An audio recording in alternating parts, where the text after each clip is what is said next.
जय गुरुदेव, जय माता जी और मेरा उन सभी भाई बहनों से सादर प्रणाम जो ये वीडियो देख रहे हैं और मेरे चैनल को डेली फॉलो करते हैं। आइए बात करते हैं आज के टॉपिक के बारे में।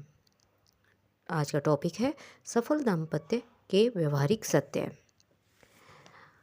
यह सत्यता हम आपको एक पारिवारिक जीवन के आधार पर बताते हैं। अभी कुछ समय पूर्व एक पाश्चात्य कलाकार दंपति ने अपने वैवाहिक जीवन की 25वीं वर्षगांठ मनाई। उन्होंने वैवाहिक जीवन के ये 25 वर्ष बड़े आनंदमय वातावरण और शांति से व्यतीत किए हैं। उन्होंने अपने सुखी दाम्पत्य जीवन के निम्न 16 सूत्र बतलाए। आशा है इनमें अन्य विवाहित दंपति लाभ उठाएंगे। साथ ही सुखी विवाहित दंपति भी इन्हें अपनाकर सुख में वृद्धि कर सकेंगे। आइए क्रमशः बताते हैं। नंबर 1, अपने साथी को सच्चे हृदय से प्यार करिए। प्यार का तात्पर्य है साथी के दोषों और गलतियों को सहानुभूतिपूर्वक क्षमा करते रहना चाहिए।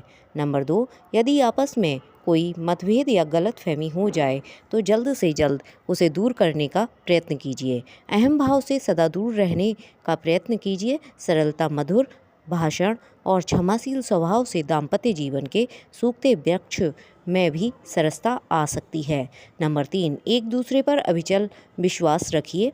संदेह को पनपकाकर ही अनेक दाम्पत्य परिवार आज कष्ट भोग रहे हैं।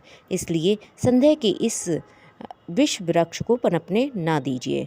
नंबर 4, सब परिस्थितियों में एक दूसरे का पूरा साथ दीजिए। कष्टों को साथ रहकर ही सहन कीजिए और दुखों के दिनों में भी साथ रहकर एक साथ उनको भोगिए। आर्थिक, सामाजिक आदि सब कार्य साथ साथ संपन्न कीजिए। बीमारी, पीड़ा, दुखी मानसिक स्थिति में एक दूसरे को पूरा साथ दीजिए। नंबर 5, एक दूसरे की निस्वार्थ भाव से सेवा कीजिए। पति पत्नी दोनों शरीर एक प्राण होना चाहिए। संक्षिप्त स्वभाव को दूर कीजिए और कभी भी एक दूसरे के प्रति कहीं भी बुराई मत कीजिए और अपना दाम्पत्य जीवन का सच्चा आनंद लूटकर एक अपना आनंद परिवार बनाइए। नंबर 6, यथासंभव एक दूसरे की आलोचना से बचिए। कमजोरी और दोष किसमें नहीं है, सर्वगुण संपन्न कौन है। यदि आप परिवार में सुख और शांति चाहते हैं तो दूसरों में दोष ढूंढने की आदत ही त्याग दीजिए। दोष निकालते रहने से परस्पर कटुता की भावना पैदा होती है और विश्वास नष्ट होता है। अतः दो दर्शन से बचिए। नंबर 7, स्वेच्छाचारी मत बनिए। दोनों हर काम एक राय से करिए। कोई काम अपने साथी से छिपाकर मत करिए। नंबर 8, अधिकार और बड़प्पन की दुर्भावना को छोड़ दीजिए। नंबर 2, सदा मुस्कुराते रहिए। दाम्पत्य जीवन में मुस्कुराना, हंसना और मनोरंजन भोजन से भी अधिक आवश्यक है। नंबर 10, पहले आपका सुख पीछे मेरा। ये भावना घर को स्वर्ग बना देती है। अपने सुख को सदा पीछे रखिए। नंबर 11, किसी भी बात को सदा सीधे ढंग से समझाइए। साथी पर व्यंग मत कीजिए, ना उसे डांटिए और ना उस पर झुंझलाइए। नंबर 12, आपस में शिष्टाचार बरतिए। पारिवारिक जीवन में अशिष्ट व्यवहार सर्वदा निंदनीय एवं त्याज्य है। नंबर 13, अधिक कामुक बातें मत करिए। अधिकांश दाम्पत्य जीवन इसी कलंक से दुखी है। नंबर 14, परिवार के सदस्यों की टीका टिप्पणी ना करें। नंबर 15, सादा जीवन बिताइए। विलासिता की वस्तुओं से यथासंभव बचते रहिए। सादगी सबसे बढ़िया फैशन है। नंबर 16, घर में प्रवेश करते ही हम बाहरी झंझटों को बिल्कुल भूल जाएं। घर में तो बाहरी झंझटों की चिंताओं से मुक्त होकर परस्पर प्रेम और आह्लाद का आनंद लूटना चाहिए। इसलिए अपनी व्यवसाय संबंधी अड़चनें और चिंताएं अपने व्यवसाय के स्थानों पर छोड़कर घर की ओर प्रस्थान करना चाहिए। इस प्रकार जो दंपति जीवन में इन 16 सूत्रों को उतारने का प्रयत्न करेगा वह अपने जीवन को अवश्य आनंदमय बना लेगा। पति पत्नी का प्रेम बरसाती नाले के समान अल्पकालीन नहीं होता है, वह सदैव नदियों की तरह स्थायी होता है। नदी जब पर्पस से निकलती है तो छेड़काय और तीव्रगामिनी होती है। मार्ग की चट्टानों से टकराती हुई, शोर करती हुई बहती है। उसमें जल कम और प्रभाव अधिक होता है। विवाह के आरंभिक दिनों में पति पत्नी के प्रेम की यही स्थिति होती है। उसमें भावुकता का प्रभाव अधिक तथा विवेकशीलता का जल कम होता है। जो पति पत्नी केवल भावुकता का प्रभाव भर होते हैं, वे बरसाती नाले की तरह शीघ्र ही सूख जाते हैं। जहाँ विवेक का जल होता है, वे निरंतर आगे बढ़ते हुए अपने कलेवर को बढ़ाते चलते हैं। रूप यौवन का आकर्षण अधिक दिनों तक पति पत्नी को बांधकर नहीं रख सकता। रूप की अपनी कोई मर्यादा नहीं है। यह मनुष्य के मन की उपज है। एक अफ्रीकी हबशी के लिए काला रंग, मोटे होठ तथा चपटी नाक सुंदरता की निशानी है। एक अमेरिका निवासी गोरे व्यक्ति के लिए यह सब कुछ कुरूपता का मानदंड हो जाता है। चीनी छोटे पाँवों को सुंदर मानते हैं। हमारे देश में काले कमर तक लहराते बाल बहुत सुंदर माने जाते हैं, तो इंग्लैंड में भूरे और छोटे छोटे गर्दन तक लंबे। रूप स्थायी भी हो नहीं तो आयु के साथ ढल जाता है और अस्वस्थ होने पर बिगड़ जाता है। जो रूप देखते हैं वे उनके समाप्त होने पर कैसे अपने जीवन को प्यार कर सकेंगे। रूप देखना ही है तो मानसिक सौंदर्य में देखना चाहिए। सच्चा परिचय तो मानसिक ही होना चाहिए। यदि प्रेम का आधार होता है तो इसे बढ़ाया जा सकता है सद्विचारों से, सद्गुणों से तथा सत्कर्मों से। मानसिक सौंदर्य को बढ़ाते रहने से व्यक्तित्व में निखार आता है। यह निखार परस्पर प्रीति बढ़ाने में पर्याप्त होता है। यौनासक्ति भी दाम्पत्य प्रेम का आधार नहीं हो सकती। स्त्री पुरुष का शारीरिक अंतर मात्र आकर्षण का केंद्र नहीं होता। शरीर के पीछे मन भी लगा होता है। पुरुष कठोर परिश्रमी, बुद्धि प्रधान होता है। स्त्री कोमल, सहनशील तथा भावना प्रधान होती है। यही अंतर स्थूल रूप से शरीर की आकृति में भी स्पष्ट होता है। आजकल ये भ्रांति बुरी तरह फैल रही है कि पति पत्नी के प्रेम को स्थायी रखने के लिए शारीरिक समानता का रूप, रंग, गठन आदि का समान होना आवश्यक है। ये नितांत भ्रामक है। मिलन तो उनके गुणों का होना चाहिए। यदि पति पत्नी से सहनशीलता तथा भावनात्मक अनुदान दोनों में एक दूसरे का होता है, पत्नी अपने पति से शारीरिक श्रम तथा बुद्धिमत्ता का लाभ उठाती है। परस्पर एक दूसरे के पूरक बनकर पूर्ण तत्व की प्राप्ति करना ही इस भिन्नता का परिणाम है। शारीरिक संसर्ग की अपनी मर्यादाएं हैं। इन मर्यादाओं को तोड़ने पर स्वास्थ्य हानि तथा मानसिक दुर्बलता का शिकार होना पड़ता है। प्रकृति ने स्त्री पुरुष के संसर्ग में जो अनूठे स्पर्श सुख का सृजन किया है, उसके पीछे एक ही कारण है कि इससे आकर्षित होकर व्यक्ति सृष्टि को चालू रखे, संतानोत्पन्न करे। इस सुख की अनुभूति भी मर्यादित रहने में ही होती है। इस रहस्य का आवरण पड़ा रहता है, तभी सुख है। शारीरिक संसर्ग से जितना बचा जाए तथा मानसिक अनुदान जितना अधिक ग्रहण किया जाए, उतना ही पारस्परिक प्रेम बढ़ता है। स्त्री पुरुष का भेद प्रकृति ने जितना नहीं बनाया, उतना मनुष्य ने उसे बना दिया। जिस प्रकार दो पुरुष परस्पर सहयोगी, भाई, मित्र, परिजन आदि होते हैं, उसमें परस्पर प्रेम होता है। यह प्रेम उच्च कोटि का भी हो सकता है। भाई भाई के लिए सब कुछ त्याग सकता है, मित्र मित्र के लिए प्राण विसर्जन करने से भी नहीं हिच सकता। महिलाओं में भी आपस में ऐसा प्रेम देखा जा सकता है। ऐसा उदाहरण भी देखने को मिलता है। लिंग भेद की यही धारणा मिटा दी जाए तथा पति पत्नी एक दूसरे को अपने साथी सहयोगी के रूप में स्वीकार करके आपस में वैसा ही व्यवहार करें, प्रेम करें, तो प्रेम की बेल जीवन भर बढ़ सकती है। शारीरिक भेद को भुलाकर किया गया वह प्रेम ही सच्चा दाम्पत्य प्रेम होता है। सदियों से मन मस्तिष्क में बैठी ये भावना नहीं मिट सके तो भी पत्नी को रमणी स्वरूप में देखना हितकर नहीं होता। संबंधों में जितना शारीरिक लगाव कम होता है, प्रेम उतना ही प्रगाढ़ होता है। माता पुत्र, पिता पुत्र, भाई बहन आदि का प्रेम शारीरिक लगाव से रहित होने के कारण पवित्र कहलाता है तथा चिरस्थायी होता है।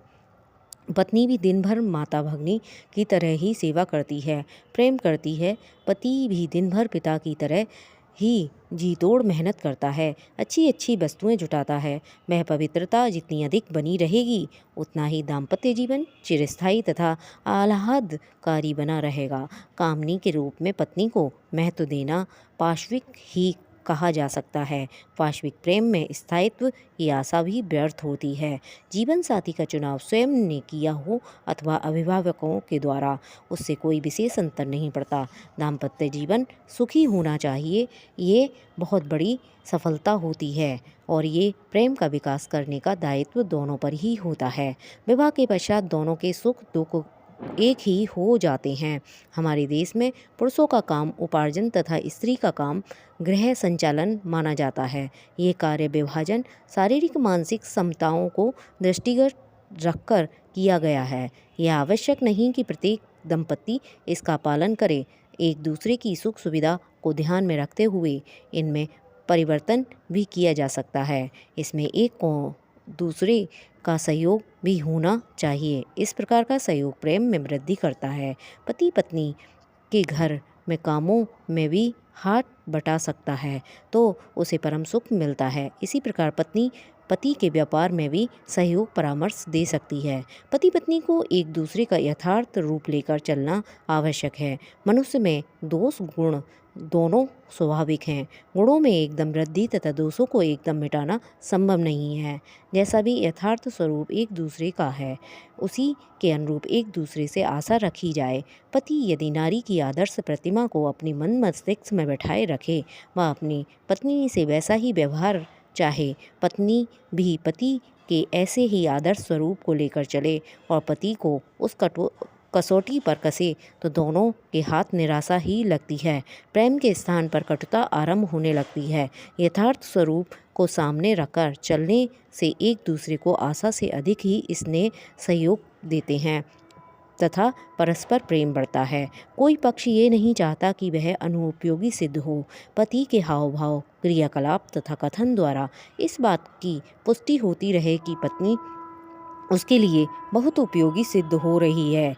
उसकी आवश्यकता जैसी विवाह के समय थी वैसी ही आज भी है तो पत्नी की दृष्टि में उसका सम्मान बढ़ जाता है। यही पत्नी के व्यवहार से भी झलके कि उसे अपने पति वैसे ही लगते हैं जैसे विवाह के समय लगते थे। तो दाम्पत्य जीवन स्नेह के सूत्र और भी दृढ़ हो जाते हैं। उस उपयोगिता को जताने के लिए प्रशंसा करना, प्रेम प्रदर्शन करना आवश्यक है। ये क्रिया जितनी बार दोहराई जाएगी परस्पर नवीनता तथा आकर्षण बना रहेगा। प्रशंसा करने में इस बात का ध्यान रहे कि प्रशंसा कार्यों की तथा गुणों की ही हो। शरीर तथा सौंदर्य की प्रशंसा शारीरिक आकर्षण को जन्म देती है। सत्कार्य तथा गुणों की प्रशंसा एक दूसरे का सम्मान तो बढ़ाती है, साथ ही उनकी और वृद्धि करने का उत्साह भी जगाती है। मनुष्य से भूल होना अस्वाभाविक नहीं। भूल पति से भी हो सकती है, पत्नी से भी हो सकती है। भूलों को सुधारना भी आवश्यक होता है। भूल सुधार का क्रम भी प्रशंसा की तरह ही चलता रहना आवश्यक है, किंतु सुधार का ये क्रम इस प्रकार ना हो कि एक दूसरे के आत्मसम्मान को ठेस पहुँचे। भूल सुधारने स्वीकारने के लिए वही पक्ष सामने आए जिसने भूल की हो तो सराहनीय ही कहा जाएगा। ऐसी स्थिति में दूसरा पक्ष उसके इस साहस की प्रशंसा करे तो उसके मन पर इसका प्रभाव अच्छा ही पड़ेगा, साथ ही अपने जीवन साथी पर उसे गर्व भी हो जाएगा। भूल या गलती करने वाला उसे स्वतः स्वीकार ना करे तो दूसरे को सहन कर लेना ही ठीक रहता है। यदि सहन शक्ति योग्य ना हो तो उसे अपनी भूल विनम्र शब्दों से बता दें जिससे कि उसे बुरा न लगे। पति पत्नी के स्वभाव तथा रुचि में भिन्नता हो सकती है। विवाह उपरांत ये भिन्नता पूरी तरह मिटाना आवश्यक नहीं होता। एक दूसरे को समझ लेना, एक दूसरे की रुचि तथा स्वभाव का सम्मान करने से उनके हृदय में परस्पर सम्मान बढ़ जाता है। ये सामान्यताएं या तो स्वयं समाप्त हो जाती हैं या एक दूसरे की आदत में आ जाती हैं। पति पत्नी कर्तव्य से तो बंधे ही होते हैं, भावनाएं भी उन्हें बांधती हैं। एक दूसरे की भावनाओं को समझ लेना तथा उनका सम्मान करना दाम्पत्य रूपी भवन की नींव होती है। ये प्रवृत्ति दोनों के हृदय में मधुरता की सरिता बहाती रहती है। जरा से इंगित पर या बिना कुछ कहे अपने जीवन साथी की इच्छाओं को जान लेने तथा तदनुरूप आचरण करने वाले दंपति एक दूसरे के सर्वस्व हो जाते हैं। जो दंपति एक दूसरे की भावनाओं को समझने में असमर्थ होते हैं उनका परस्पर स्नेह घटता जाता है और एक दिन ऐसा आता है कि वे एक दूसरे को चाहते हुए भी प्रेम नहीं दे पाते हैं। ये बातें साधारण सी तो होती हैं किंतु महत्वपूर्ण होती हैं। एक दूसरे के लिए कोई उपहार लाने, सेवा करने आदि में जो समर्पण की भावना जुड़ी होती है उसको समझना ना जाए, उसे प्रशंसा के जल से सींचा ना जाए तो ये बेल सूख जाती है। और पति पत्नी का प्रेम एक सुंदर सुसज्जित प्रसाद होना चाहिए। इस प्रेम के इस पद के खंडरों का कोई मूल्य नहीं होता। खंडरों में निराशा, दुख, शोक, क्लेश, उत्पीड़न आदि जैसा कीड़े मकोड़े, उल्लू व चमगादड़ निवास करते हैं। जीवन भर साथ निभाने तथा पुलकने, हंसने, खेलने, अपने पारिवारिक सामाजिक दायित्व को निभाते रहने वालों का प्रेम ही सुरम्य प्रसाद कहा जा सकता है, जिसमें स्नेह, सौजन्य, आशा, उत्साह, दया, प्रसन्नता, श्री मेधा आदि सद्गुण निवास करते हैं। ऐसे सुरम्य प्रसाद मिलकर ही समाज रूपी सुंदर नगर का निर्माण करते हैं। तभी हो सकेगा जबकि पति पत्नी जैसा विवेक अपनाएंगे। प्रायः हर पति पत्नी दाम्पत्य सूत्र में बंधने से पूर्व और विवाह में आरंभिक काल में अपने दाम्पत्य जीवन की सुखद कल्पनाएं और उसके सफल सार्थक करने का उल्लास उमंग लेकर चलते हैं, किंतु देखने में आया है कि उसमें कुछ प्रतिशत लोगों को छोड़कर शेष के वे स्वप्न साकार नहीं हो पाते और उनकी वे उमंगें कुंठित हो जाती हैं। इसका कारण उन भावना और सपनों को सत्य करने की व्यावहारिकता से वे अनभिज्ञ थे, अतः चाहते हुए भी अपने दाम्पत्य बगिया के पुष्पों को महका ना सके और वे असमय ही मुरझा गए। व्यक्ति की यह असफलता उसके जीवन को, उसकी हर क्रियाकलाप को प्रभावित किए बिना नहीं रहती। और हम आपको बताना चाहते हैं कि ये रिश्ता हमेशा 8 फेरों से ही बंधा नहीं होता, बल्कि ये रिश्ता 16 बंधनों से भी बंधा हो तो भी प्रेम की मात्रा कम ही दिखाई जाती है। अतः 7 जन्मों के इस बंधन के लिए बहुत ही प्यार से बांध कर रखिएगा। ये आपकी अगली पीढ़ी को भी बहुत ही सारी सीख देती हैं। अतः मैं अपनी वाणी को विराम देती हूँ। इससे आगे के टॉपिक में बताएंगे। तब तक के लिए मेरा सबके लिए नमस्कार और मेरा सबसे विनम्र निवेदन कि इसे ज़्यादा से ज़्यादा शेयर करें ताकि ये और परिवारों में जाकर उनके दाम्पत्य जीवन को सुदृढ़ बनाए। और इस वीडियो को ज़्यादा से ज़्यादा कमेंट करें, लाइक करें और चैनल को सब्सक्राइब करें। नमस्कार, धन्यवाद।